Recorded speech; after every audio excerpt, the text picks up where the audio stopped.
Aș vrea să stăm în continuare în prezența lui Dumnezeu, să lăsăm ca prezența Lui să ne duce pace.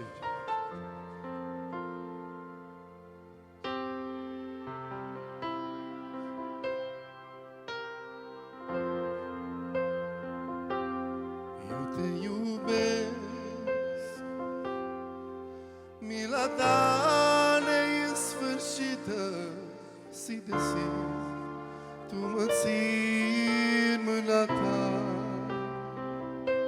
din zorii dimineții și până când ador, vreau să-ți cânt bunătatea ta. Hai să începem cu temul tău, biserica. Tu mereu ai fost cu mine, tu mereu ai fost atât de bun, și când eu voi avea suflare, vreau să-ți cânt bunătatea ta.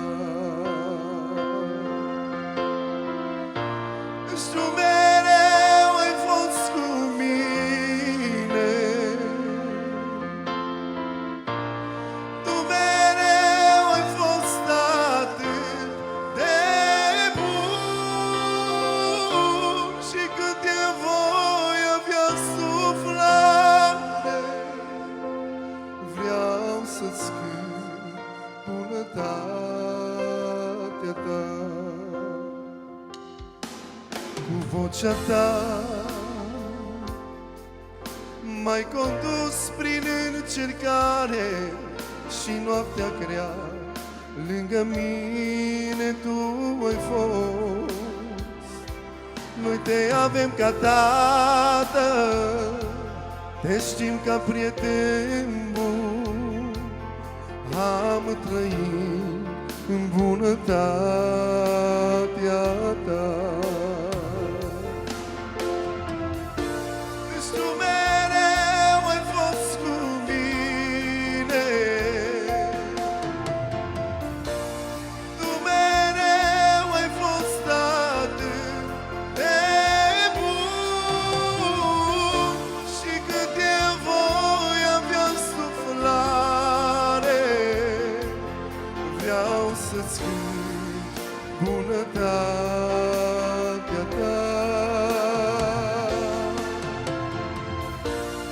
Tu mereu ai fost cu mine,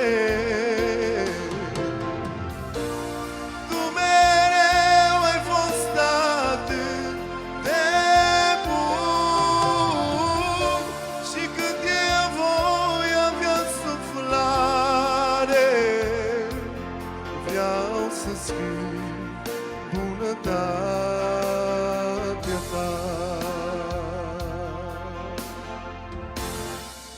Dio Shelovio, simți prezența ta, Iisuse, Doamne. Te chemăm în numele Tău preanalt, Iisuse. Lasă pace, Iisuse, Doamne, în biserica noastră. Lasă-ți puterea Ta, Iisuse, Doamne. Avem nevoie de cuvântul Tău, avem nevoie de prezența Ta, Iisuse. Te chemăm în mijlocul nostru, Iisuse, Doamne. Fie lăudat numele Tău cel Sfânt, Iisuse, Doamne. Hai să încercăm să cântăm cu toată biserica. Deci tu mereu ai fost cu mine, tu mereu ai fost atât de bun, și când eu voi avea suflare, vreau să-ți cânt bunătatea ta. Vreau să-ți cânt bunătatea